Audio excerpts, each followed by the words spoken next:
Kalau ngomongin politik di Indonesia, menurut gue masalahnya bukan cuma soal siapa yang benar dan salah.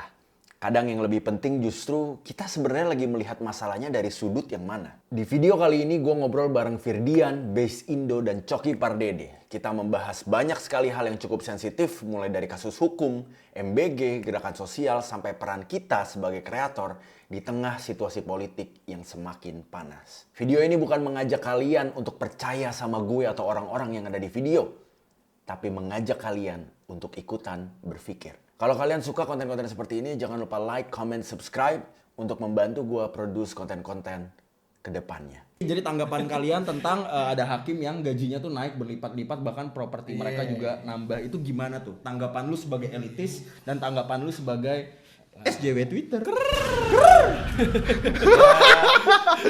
Kalau menurut gua sih ya, hakim-hakim itu kan hidupnya waduh sangat terpuruk ya untuk jadi hakim ya. Jadi wajar aja kalau misalkan dinaikin gajinya gitu biar mereka bisa sejahtera gitu. Ini adalah rencana Pak Prabowo untuk menaikkan gaji-gaji beberapa figur-figur masyarakat.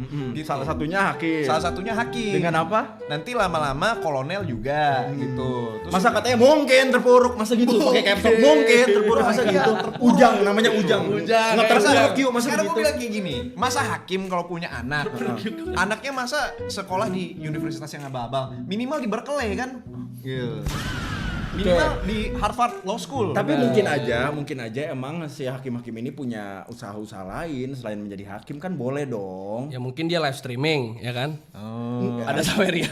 Tapi itu adalah kalkulasi politik yang terukur menurut gua. Karena gua kalau misalkan sebagai penguasa, semua perangkat-perangkat negara mesti gue pegang men, biar ngikutin. Gitu. Artinya kan gaji hakim harus naik biar bisa terus-terusan kriminalisasi orang. Enggak, Firdian. Maksudnya mungkin. Enggak itu. Ya, Itu dia sendiri, Pak. Sumpah gua enggak. Masalah kriminalisasi Enggak. itu kan itu masalah subjektif. Enggak, guys. Click farm is Tapi good. yang Wait, click farm is good. Tapi bentar. Jangan. Oke, gitu tuh spekulasi. Itu bercanda. Itu enggak. Ya, yang kocak tapi gini yang kocak. Ketika waktu itu presiden sempat nge-recall ya tentang gaji hakim naik, dia tuh salah ngomong. Kita telah naikkan gaji guru. Gaji guru. Salah. Gaji hakim. Berarti Anda tuh tahu dong Pak Presiden gaji guru selama ini rendah. Kenapa dinaikinnya hakim doang? Oh, hakim itu adalah yang pertama. Guru itu nanti mungkin guru ketiga, ke-6, ke-12, ke-6, 7 gitu. Abis komisaris dulu kan baru. Iya, Komisaris dulu Enggak, karena di negeri ini tuh yang paling terpuruk tuh sebenarnya kolonel TNI yang nggak bisa jadi jenderal. Itu kasihan, men. Ya, dan Gitu. kita nggak boleh cuma highlight kemungkinan buruknya, tapi kemungkinan Iya. baiknya juga banyak loh. Props to Seskap udah ngebuka 200.000 lapangan pekerjaan. Ini deh, Ya. olah, terus olah. Gila, Seskap itu kerjanya bagus. Kita nggak Iya. bisa cuma highlight hal-hal yang konotasinya negatif gitu. Harus di highlight yang Betul, bagus, itu harus di highlight yang bagus itu. Gitu. Iya. Hakim itu emang selama ini terpuruk untuk levelan hakim ya. Iya. Mungkin gitu. Kok gitu sih? Tapi gua balikin pertanyaan ke lu. Serius? Oh iya. Kalau lu jadi presiden nih, Nah, gaji hakim lu naikin nggak? gaji hakim gue naikin, tapi gaji guru dulu gue naikin. Oke, itu sebenarnya gue setuju. Kalau urusan gaji guru, gua rasa emang salah satu masalah. Yang harusnya jangan dinaikin itu, ya kan?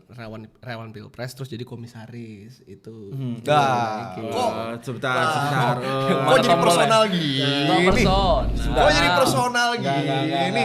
Enggak, nothing personal. Kok sama aja kan kalau Itu misalkan dia. misalkan Anies sama Ganjar jadi ada relawan terus udah gitu mereka jadi presiden. Ntar kan mereka juga bisa jadi komisaris gitu. Bukan, poin gue adalah hakim yang menyatakan Nadiem tidak bersalah, berarti hakimnya memegang integritas, dah poinnya itulah. Ya, Oh, jadi hakim yang menyatakan bersalah, Tidak bersalah. yang menyatakan bersalah itu tidak punya integritas. Tidak punya, karena tidak ada putusan faktanya. Wah, kok begitu sih? oke. Berarti Anda itu tidak mengikuti due process dong. Legal Saya due tidak process. mengikuti titipan pesanan kriminalisasi. Waduh, masa kriminalisasi itu kan subjektif. Enggak, kalau lu nggak nerima dana sekarang, terus gua ngasih duit, lu ditangkap, lu bener dari Firdian, kan nggak subjektif. Kan ada 1% bahwa itu cara-caranya itu sulit dibuktikan. Kayak Jadi harus contoh, gua dimasukin. sekarang nggak nerima dana dari streaming Axel. Padahal Axel uangnya puluhan miliar dari terima. Mana ada punya? Enggak, gila banget puluhan miliar. Gue nggak di sini. Gue nggak di sini puluhan miliar.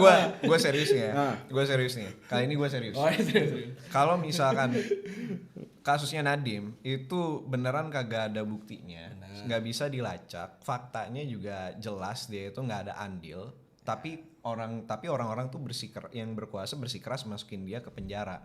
Gue ya, kalau misalkan ada narasi bahwa dia telah melakukan kejahatan kagak ada buktinya, gue nggak percaya gitu. Nah, iya. Gue yakin itu ada buktinya. Ya itu, dan ini sebenarnya ini adalah bentuk kita menghargai hukum. Itu ya, bentuk kita menghargai bentuk kita hukum. menghargai hukum. Kalau misalkan ada hukumnya, ya hukum sesuai apa pidana. Jadi menurut itu lo ada maksudnya. buktinya? Nadiem? Menurut gue ada buktinya, nggak cuman bukan masalah tidak ketahuan. Masalahnya mungkin cara untuk mengambil buktinya adalah lewat cara-cara ilegal. Oke, ini konspirasi, enggak. Ini teori bukan, gua. ini teori. Ya, ini enggak, teori ya. konspirasi. Seringkali kalau gue debat sama orang, Base, kayak chill itu konspirasi ya. gini. Itu Nah, teori, seringkali, itu teori. seringkali kalau gue debat sama orang pro rezim begini, mereka kan bilang, oh Nadiem bersalah, walaupun gak ada buktinya pasti pakai cara-cara lain. Kita nanya, mana buktinya? Ya pokoknya ada. Tapi kalau giliran kita bilang konstitusi diubah dan diacak-acak oleh Jokowi, mana buktinya? Punya nggak percakapannya? Nggak ada buktinya berarti ya Jokowi nggak ubah konstitusi. Oh, tapi gue pengen lanjutin itu masa itu. Gue sebagai pendukung pro rezim ya, pro elit gitu. Intinya gue pengen negara ini tuh ada hierarkinya dan elit termasuk gue itu berkuasa ya. Yang lain nggak boleh ikutan gitu. Yang lu grassroots kayak lu jangan ikutan kekuasaan deh gitu. Nah, gue pengen akuin aja kalau misalkan buktinya ada. Dan gue yakin 100% ada. Gue gak tahu kalau buktinya ada. Gue yakin alasan kenapa itu bukti gak bisa keluar karena cara untuk mendapatkan bukti tersebut ilegal. Ya kalau ngomongin yakin-yakinan doang basisnya, gue pun kalau gitu yakin Jokowi 10 tahun lakuin korupsi besar-besaran. Walaupun gue gak bisa buktiin tapi gue yakin. Iya, sebenarnya gini, mau pakai cara apapun dan sebagainya, kalaupun misalkan ada kesalahan-kesalahan yang dilakukan, harusnya pas di penghakiman itu buktinya itu dikeluarin dong. Maksudnya tetap ada alasan kenapa dia di penjara, kenapa dia divonis gitu ya. Itu alasannya apa, harus ada buktinya. 25.000. Kip banget tinggal di Indonesia, pemerintah sendiri aja gak bisa diandelin, bingung sekarang mau andelin siapa. Andelin ini Ya, Len Badru. Kalau sekarang mah yang Tiap bisa demo ada diandelin Badru. jujur Clayton Air itu sih yang bisa diandelin itu Clayton Air. Yang bisa diandelin itu Clayton Air. Rambut gue bagus banget kalau Clayton. Sekarang gua pengen kasih satu yang gue pengen address elephant in the room. Kita bisa bilang bahwa kebebasan berekspresi kita terbungkam di negeri ini, yang which is ada benarnya. Gue nggak bilang itu salah. Yang which is ada benarnya. Dan gue juga pekerja seni, jadi gue juga merasakan bahwa gue ngerasain ada poin-poin di mana itu ada benarnya gitu. Tapi di satu sisi, gue sebagai komedian biasanya nyari mana yang paling nggak bisa dibercandain. Berarti itu yang paling fasis. Sekarang gue paling nggak bisa bercandain oposisi. itu Nggak pernah ada yang mau angkat ini. jadi menurut lo Karena lo akan dianggap sebagai Iya. orang yang Oposisi butuh oposisi. gue suka nih. Coba ada nggak yang pernah bahas ini? Nggak, sekarang lu mau ngomongin Bahlil sampai ngatainnya personal ekstrim, bahkan presiden kita yang gua nggak akan ulangi kata-katanya for the sake of legal reason ya, yang ngata-ngatannya sampai parah pas segala macem. Kayaknya orang akan lebih mudah untuk ngatain pemerintah dengan brutal apapun karena apapun daripada ngatain oposisi dengan brutal. Nah, tapi poin lu bener Firly, bahwa memang at some point cycle ini tuh harus di-cut. Dan menurut gua, kita nggak bisa tunggu-tungguan dalam hal ini.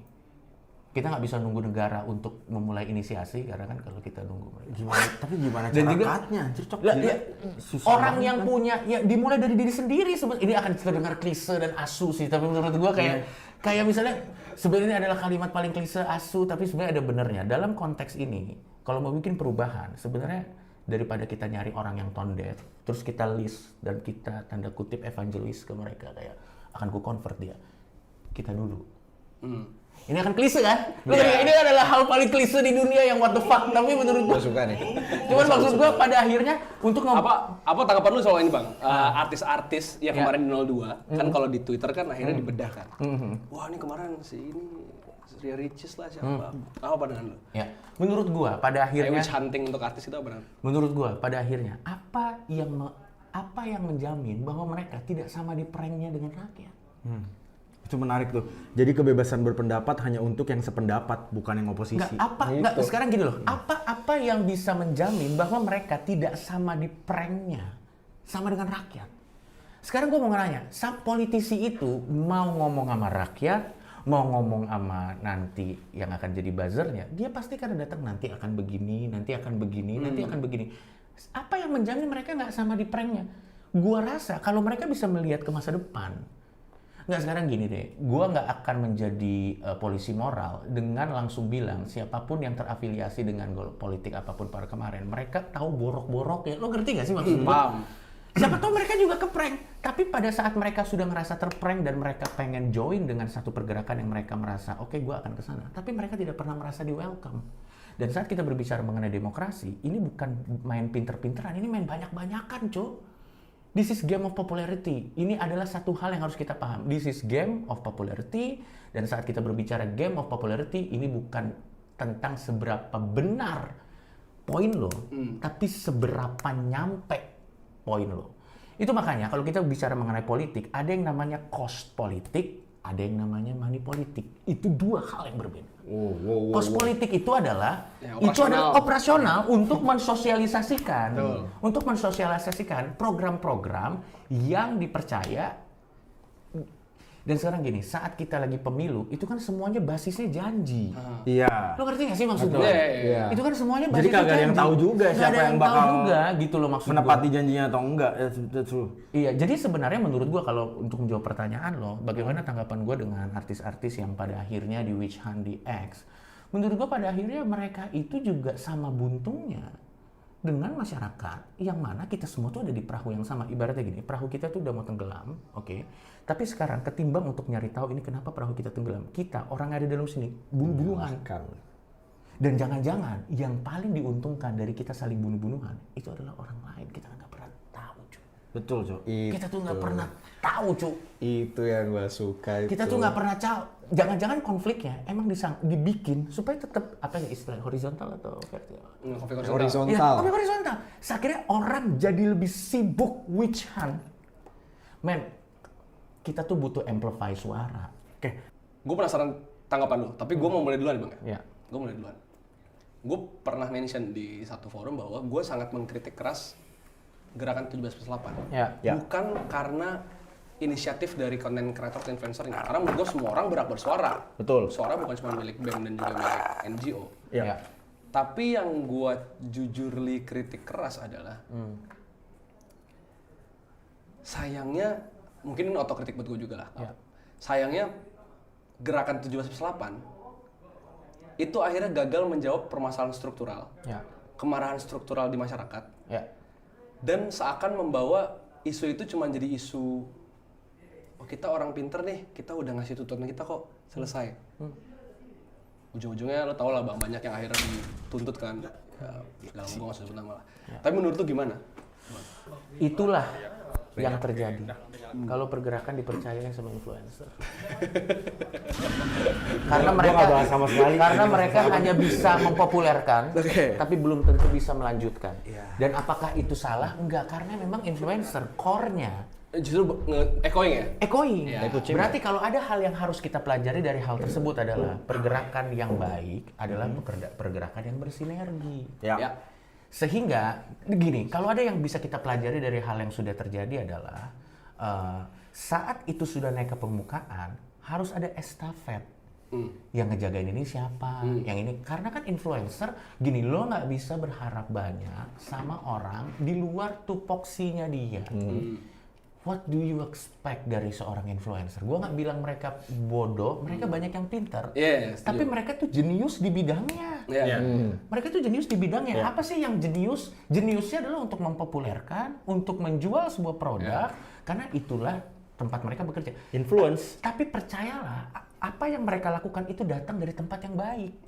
Mereka tuh pengen melakukan. Tapi sekarang gini, itu kan orang-orang yang tergabung di sana, nggak ada yang minta di posisi itu. Lo ngerti nggak? Terus tiba-tiba berarti ketika ada julukan-julukan Nabi Kenji segala macam, mereka nggak minta itu? Nggak, maksud gue pada akhirnya, itu kan situasi dan keadaan yang menuntut tiba-tiba, oke deh kita coba, let's try dengan segala kemampuan dan segala kekurangan kita coba yuk kita lakuin. Ngerti nggak lo maksud Ya, gue? paham. Dan maksud gue, Thomas Alva Edison aja bisa bikin lampu setelah ribuan kali percobaan, men. Iya. Maksud gue sekarang, let's learn dari mistake kita. Dan saat kita belajar dari kesalahan kita, yang harus kita lakukan adalah jangan dimatiin semangat ingin ngelakuin sesuatunya. Ya. Karena kalau semangat ingin ngelakuin sesuatunya lo matiin, nggak akan ada lagi. Men, masih untung ada gerakannya lo. At least walaupun dengan segala kekurangan dan nggak bisa menyenangkan semua orang, yang which is menyenangkan semua orang dalam demokrasi, it's impossible anyway. Tapi maksud gue, yang penting ada niat ke situ, kita belajar dari sana dan tolong kurangin saling gatekeep. Itu yang pada akhirnya sulit. Apakah gaji pejabat sudah sesuai job desk-nya? Enggak. Oh, oke. Kenapa? Lu udah jawab duluan, lu jelasin. Kenapa gaji pejabat tidak sesuai pada job desk-nya? Coba base. You say no. Kurang aja menurut gua. Terima kasih jawaban. atas Terima kasih jawaban yang banget. sangat- Masa Ayo ayo dong, Grace. Ada jawaban yang sangat mencerahkan. Kan ini. lu Terima merepresentasikan kasih banyak. elitis. Masa lu nggak setuju? Masa lu nggak setuju, Base? Terima Ya kasih kan, banyak. ibarat kata gue kalau misalkan jadi pejabat ya, gue punya istri yang kerjanya pengen ke Singapura shopping terus, gue harus punya rumah gede di Menteng, anak-anak gue harus kuliah di luar negeri, mobil minimal Alphard gue ada 2, ada satu yang hitam kalau misalkan gue lagi dinas, yang satu yang putih kalau ada Pak Prabowo gitu. Terus udah gitu ya ini menurut gue tuh gajinya tuh nggak sesuai dengan lifestyle pejabat di Indo, men. Belum lagi buat ini, buat ada biasa ada mahasiswi yang kalau misalkan gue pejabat, gue harus punya mahasiswi untuk disponsor gitu. Nah, dia ini mahasiswi ini. Gua ada ide. Apa? Ini ide bego-begoan gue sebagai masyarakat pada umumnya. Gimana kalau gajinya para pejabat itu sesuai dengan kinerjanya, di mana mereka kayak ojol, kita bisa kasih bintang. Rep. Kalau misalnya bintangnya 5, baru mereka memenuhi standar untuk bisa dapat gaji yang baik. Anjir, kalau bintangnya 1 atau 2, ya mereka harus mendapatkan kompensasi sesuai dengan jadi itu insentif. Jadi nanti misalnya contoh ada pejabat A. Ya. Terus dia ada komen-komen kita bisa kasih bintang berdasarkan kinerjanya menurut gua. Tentu ini tidak ideal, ini adalah kacamata saya sebagai orang bodoh dan sebagai orang komedi. Ya. Kalau gua, Bang. Ya. Gua akan mendorong gaji pejabat tinggi Gua setuju sama lu. dengan catatan dia tidak boleh lagi mendapatkan fasilitas patwal, rumah dinas, dia tidak punya anggaran untuk staf sus. Semua menteri itu bawahnya bukan staf sus, tapi memang anggota ASN yang selama ini sudah berproses.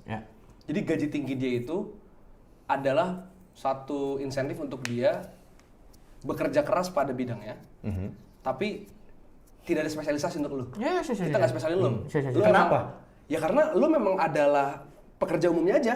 Kecuali konteksnya mendesak ya. Kecuali ada konteks mendesak sih. Ya, tapi kan misalnya selama force ini major itu ya mungkin Atau beda. kalau presiden gue bisa ngerti, Bang. Tapi kalau yang level menteri, DPRD nggak perlu menurut gue ada rumah dinas atau ada apa, nggak. Lu seperti kayak di swasta aja gitu. Ngerti. Karena biasanya rumah dinas pejabat nggak ditempatin juga kok. Karena rumah aslinya lebih bagus. Iya, rumah aslinya bagus. Atau enggak dia tinggal di apartemen di SCBD. Tapi kalau menurut gua ya, lo tau nggak kenapa akhirnya gaji pejabat jadi masalah? Kenapa? Karena di flexing. Iya. Sebenarnya tentang gaji pejabat ini mungkin tidak akan segacor ini ada di mana-mana. Kalau mereka juga tidak tone deaf. Contoh gini, jangankan pejabat, kita kesampingkan dulu pejabat ya. Ini karena kalau konteksnya perlu jadi lebih salah. Lu CEO aja deh, yang memang itu hasil kerja keras lo, yang memang apa, dan memang lo bisa beli Ferrari. Kenapa yang ngirim THR 25.000? Sebagai masyarakat gue gak setuju gaji pejabat segede itu. Apalagi tunjangan-tunjangan gak masuk akalnya. Saya duit pajak kita, men. Nah, Gue bayar pajak itu juga jadi males. yang terjadi Mendingan duitnya gue pakai buat Beli Clayton Air, mending dipakai buat beli Clayton Air, Kenneth. Kenneth ini pengolah Smith nomor 1. Kalau lu demo pakai antiperspiran biar nggak bau dan nyusahin orang-orang di sekitar Wah, lu. itu sebenarnya kalau diklip parah sih. Iya. Jadi maksud lo? Enggak, kalau ya kan gue justru bayar mendukung pajak. dong. Maksud Enggak, stop gue bayar mendukung. pajak. Enggak gila, gue mendukung. Kalau misalkan demo itu kan empek-empekan. Kalian care dong buat satu sama lain biar nggak mengganggu dari segi bau. Ya, tapi gitu itu loh. menarik tuh, Bang. Itu common sense aja. Common sense. Common sense Tadi aja. ide ngasih rate buat pejabat itu. Lu anjing lu, bangsat banget. Dia langsung nunjuk banget. Jangan gitu. Gila banget. Gila tuh rasain lu. Dia. Menurut gua insentif ngegaji pejabat sesuai dengan performa dan juga rate ya kayak kita ngegaji ojol. Itu bisa juga kita samain dengan pajak kita saat kita nyetor. Itu bisa kita pilih formeng. Gue mau pajak kita di kesehatan khususnya di sini dan bakal gue lihat 1 bulan lagi pajak gue bener-bener dipakai nggak buat ngebangun puskesmas di sini. Jadi dia tahu nih nyumbang pajak tuh jelas. Dia milih pajaknya kayak yang mana. Iya men, itu aja kalau misalkan di Amerika ya, lu perhatiin Donald Trump aja sampai politikus kayak Donald Trump ya, itu kalau misalkan dia sosialisasi program atau projectnya dia selalu ngomongin hitung-hitungan dapur. Dia selalu ngomongin berapa taxpayer money yang akan keluar, berapa yang mereka untuk apa, terus udah gitu mereka akan save berapa gitu. Hitung-hitungannya itu yang menurut gue tuh mesti di highlight gitu. Ya. Gitu sih. Kemarin gue habis streaming sama si Abigail. Abigail said something interesting menurut gue. Dimana menurut Abigail ini tidak ada pejabat atau pemerintah yang sebenarnya jahat. Adanya pemerintah-pemerintah yang punya visi yang baik tapi tidak dieksekusi dengan baik, yang akhirnya mentranslasi jadi kekecewaan masyarakat. Apakah kalian setuju atau kalian punya pendapat lain atau emang sebenarnya ada gitu orang-orang oknum-oknum yang jahat aja gitu nggak peduli sama sekali? Sangat dialektika materialis sekali. Ya, jadi gue penasaran. Gue udah kemarin ngobrol sama si Abigail dan I think menurut gue benar, ada benernya gitu dan gue cenderung ke setuju. Kalau kalian gimana? Ya. Kalau saya mau balik ke negara Indonesia dulu sedikit. Ya, balik. Itu tentang Indonesia. Tentang Indonesia, ini tentang Indonesia. Gini, kalau menurut gua. Ya. Gua mau ambil satu contoh kasus yang menurut gua paling aib yang kepemimpinan di rezim ini pernah lakukan. Ide dari Menteri Kebudayaan yang tidak mengakui adanya pemerkosaan massal 98. Orang bilang kemudian ke Fadlizon sebagai menterinya. Goblok banget Fadlizon, emang nggak baca sejarah, emang dia bodoh nggak ngelihat buku-buku dan juga berita masa lalu. Justru gue punya keyakinan karena Fadlizon pintar, makanya dia mengusulkan ide tidak percaya pada pemerkosaan massal. Kok kayak gitu? Karena dia justru tahu beritanya, dia justru tahu behind di eventnya, dia justru tahu arsip-arsipnya, dia sadar dia perlu menghapus. Sebab gue punya keyakinan bahwa aktor-aktor pelanggar HAM kala itu masih ada dalam lingkaran kekuasaan sekarang. Sehingga Fadlizon merasa untuk kita bisa menghegemoni generasi berikutnya yang sekarang masih SMA, SMP, Gen Alpha, tidak tahu bahwa itu pernah terjadi, atau minimal kalaupun tahu, bukannya sekarang yang terlibat. Ayo kita hapus sejarahnya. Karena dia bilang, suatu kekuasaan bisa memenangkan masa depan ketika dia bisa mengubah masa lalunya. Jadi menurut gue kalau tadi dibilang apakah nggak ada pemerintahan yang jahat, yang tadi gue bilang Fadlizon tidak mengakui pemerkosaan massal itu justru karena dia pintar. Tapi menurut gue dia jahat. Jadi gue tidak sepakat sama Abigail. Kalau gue ya, gue jujur, gue bisa paham ini datangnya dari mana gitu. Gue paham bahwa coki kayak aing masa. Itu flicker kalau lihat.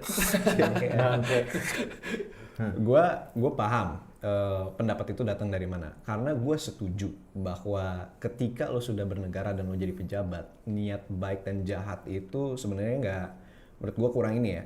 Kita nggak usah moralis, nggak bisa diukur. Kita nggak usah moralis dalam bernegara. Yang penting kita lihat aja sistemnya itu cara mainnya gimana. Tapi gue pertanyakan lagi kepada nosi itu ya, karena kan itu sangat dialektika materialis banget ya. Tapi gue mempertanyakan nosi itu.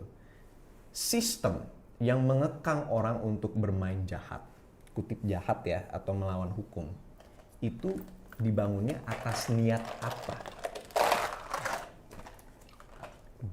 Atas niat apa kalau bukan niat baik?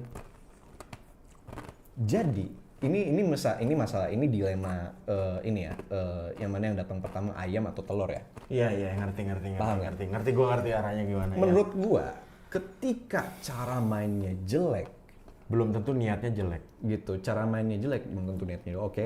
Tapi kalau misalkan, let's say gini, ketika lo ingin membuat sistem di mana semua orang tuh tidak perlu diukur lagi dari moralnya seperti apa, niatnya seperti apa, tapi dari outputnya dia, dari KPI-nya dia, itu dibangun atas sistem yang punya goodwill dan punya niat baik gitu. Jadi tuh lo harus punya niat baik dulu sebelum lo masuk ke dalam pemerintah.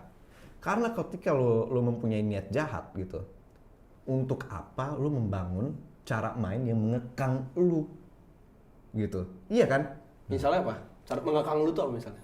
Ya, jangan pakai di sini ya, negara Indonesia, negara Uganda nih. Gitu. Di Uganda kenapa? Di Uganda, rent seeking, bagi-bagi vendor tapi nggak melalui tes, gitu. Kan Itu nggak salah mengekang itu. satunya. Apa? Kenapa itu mengekang? Apa? Kenapa itu mengekang? Ya gini men, karena kan basically lu kalau misalkan Niat jahat. lu punya niat jahat, lu sudah mempunyai niat untuk naro vendor yang bisa nge-cashback ke lu. Iya kan? Dan itu harus dikekang tuh yang kayak gitu. Nah kalau misalkan lu punya niat jahat, ngapain gue pakai tes gitu? Ngapain harus diaudit orang lain? Udah gue aja yang milih, biar kagak ada hambatan nih, nggak ada gatekeeper di tengah-tengah kita ini nih gitu. Nah makanya menurut gue, lu harus punya minimal niat baik untuk memperbaiki sistem agar orang itu bisa bermain di mana niat jahatnya itu tidak bisa terpenuhi. Kalau misalkan kalian bisa menyelesaikan sebuah masalah di negara ini satu aja, masing-masing apa aja yang dibenahi utama gitu, diprioritaskan. Gue dulu aja. Ya. Enggak, gue terakhir deh karena jokes. Lu aja. Bener. Gunting batu keras. Gila. Oke. Batu. Gue malu kalau Kan dia yang misalkan. kalah. Oke, lu. Gue malu untuk mengatakan tidak ada masalah kok di Indo ini. Abis base, gua, lu, baru Coki ya. Oke. Masalah apa ya yang ingin diselesaikan? Hal yang ingin dibenahi utama banget untuk seorang based Indonesia. Kepedean sih sama arah bangsa kita mau kemana. Oh, terlalu optimis. Gitu. Itu bagus sih, harus kalau tahu dulu gua- mau kemana jalannya ya. Optimis dan delusi beda tipis. Kebanyakan dari masyarakat Indonesia tuh nggak mengkritik pemerintah bagus. Untuk lo ngasih solusi, lo tidak terobligasi untuk melakukan hal itu. Itu adalah hak lo berdemokrasi kan, betul kan? Ya. Nah, cuman permasalahannya dari gue ngobrol sama banyak orang nih, rata-rata dari mereka tuh hanya bisa mengkritik, tapi tidak memberikan mimpi atau alternatif seperti apa gitu. Dan itu menjadi sebuah masalah ketika mayoritas dari orang seperti itu gitu. Menurut gua tuh sebuah negara itu harus tahu dia itu mau kemana gitu. Negara itu jangan hanya berhenti untuk menyelesaikan permasalahan kesehari-hariannya gitu, tapi juga punya target. Soalnya ketika kita ngobrolin Indonesia ya, ini kita negara yang sangat besar gitu. Kita nggak ada, we have a lot of things to lose gitu. Kita bukan sebuah negara yang bisa dijalankan kayak Singapura atau kayak Taiwan atau kayak Kanada atau kayak Swedia. Skala Indonesia itu besar gitu. Jadi ya emang pada fitrahnya gitu kita harus. Luffy mengirim THR 1 juta. Gokil Luffy. Terima kasih Luffy. Terima kasih. Ini ekonomi 1 juta. Giliran 1 juta dia agak begini. Itu kalau tambah 1 juta lagi tuh ada begini kan. Luffy semenjak Luffy udah jadi ini belum sih? Kaisar 4 kaisar belum ya? Belum. Yonkou.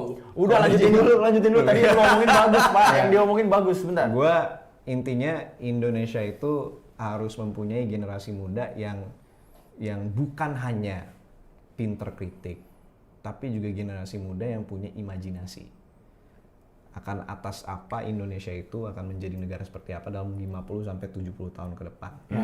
Gitu sih. Jadi ya kalau ditanya permasalahannya apa, masalah arah dan mimpi aja sih. Oke. Kalau gua bisa membenahi masalah di negara ini, satu yang paling gua prioritaskan adalah keamanan. Karena teman saya itu bersuara terus dia diteror nggak tahu sama siapa, itu lagi liburan ikutin lagi orang, liburan diikutin orang, ditabrak dan sebagainya macam, dikirimin bunga, berhenti dikirimin konten ayam. politik. Betul, sampai belum nggak tahu dia nggak konten, teman saya Pak ya. Itu diganggu dan tidak ada jaminan keamanan dari negara. Jadi kalau misalkan ada Temen lo yang kena itu, Temen lo yang gua kena itu waktu kena nelfon gue lo. oh, teman nelfon Anda. Dia juga nge-WA gue. Oh, nge-WA lu juga.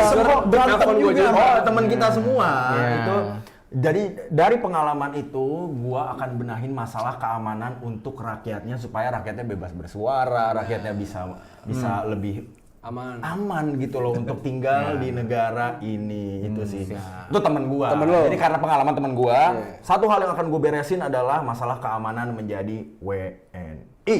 Oke. Itu. Kalau dari gue, negara harus mendengar dan lebih banyak dialog. Ya. Jadi ketika mahasiswa melakukan aksi dan juga kritik, sesalah apapun nggak usah harus bikin BEM Bersatu sebagai tandingan. Ya. Tapi ajak aja ngobrol, dialog yang meaningful gitu. Ya. Ketika masyarakat Papua menolak pembangunan, nggak usah dikooptasi seorang mama-mama, tapi ya ajak aja dialog ngobrol. Ya. Ketika masyarakat Aceh merasa ada ketidakadilan akibat distribusi bencana kemarin, nggak usah dianggap sebagai separatis, ajak aja ngobrol. Ya. Ketika dia menolak MBG, nggak usah dianggap sebagai orang yang tidak peduli stunting, ajak aja ngobrol. Jadi langkah pertama, negara harus mendengar dan melakukan dialog yang meaningful. Dan kalau misalnya negara kekurangan orang, saya siap untuk jadi divisi ngobrol. Diisi aja ada, kalau lo nggak mau, bikin aja nih. Gue juga. Saya siap. Saya juga terbuka untuk kerjasama. Maksudnya di bidang itu kerjasama di bidang. Lo nggak, karena menurut gue memang komunikasinya harus diajak ngobrol. Emang harus Betul. diajak. Dan menurut gue, divisi ngobrol. sebelum ke gue lo nggak boleh selalu nyalahin mahasiswa dalam caranya memberikan kritik. Karena harusnya yang lebih tua yang ngalah. Karena orang tua pernah jadi muda, orang muda belum pernah jadi tua. Jadi tetap harus ada wise-nya dari orang. Kita adalah negara Asia. Orang tua itu harus memberikan teladan yang baik kepada anaknya. Lo lihat, gue itu sebenarnya kalau di bagian kalian bisa loh, cuman duitnya kurang aja. Oke, langsung aja. Bangsat. Oke, jokes ya. Itu jokes. Terakhir dari Paman Coki, masalah apa yang ingin dibenahi nomor 1 di negara ini sebelum kita menutup stream? Kalau menurut gua yang harus dibenahi adalah kita belum siap digitalisasi. Kenapa? Nggak, kembalikan lagi bayar tol pakai duit cash. Karena dengan e-tol banyak orang lupa isi e-tol. Ngantri. Kita nggak usah lah kita futuristik apa Indonesia hanya dikembalikan. Mana dompet-dompet yang isinya 100.000? Iya. Dulu waktu belum ada digitalisasi, tidak pernah pintu tol macet. Betul. Sekarang setelah ada digitalisasi, gua yang paling anjing itu pintu tol ada 10. Gua sudah menduga sepertinya di sini tidak akan macet. Lewat situ. Depannya tek-tok. Kita belum siap digitalisasi. Langsung mundur ya? Karena digitalisasi bikin tol macet. Betul. Jadi menurut gua, maksud gua hanya karena Singapura digital, belum tentu kita harus digital juga. Kurir-kurir COD tidak dibayar. Betul. Maksud gua, majulah sesuai dengan kemampuan masyarakatnya. Oke. Tapi kalau mau dibiasain ya, tapi mungkin itu cost yang harus dibayar dari mulai kita gampang. Tapi tadi Excel miss opportunity, harusnya lo apa yang dibenahi sebelum benahi orang lain, benahi dulu rambut kalian. Kita pakai Clayton Air. Lihat rambutnya Firdian, lihat rambut gua, lihat rambut Bes, copot. Jangan lupa. Oke. Coba di luar briefing ini jelek banget anjing. Nggak perlu. Ini masih ada lagi nih bayang nih, ada yang nih. Clayton Air, rambut.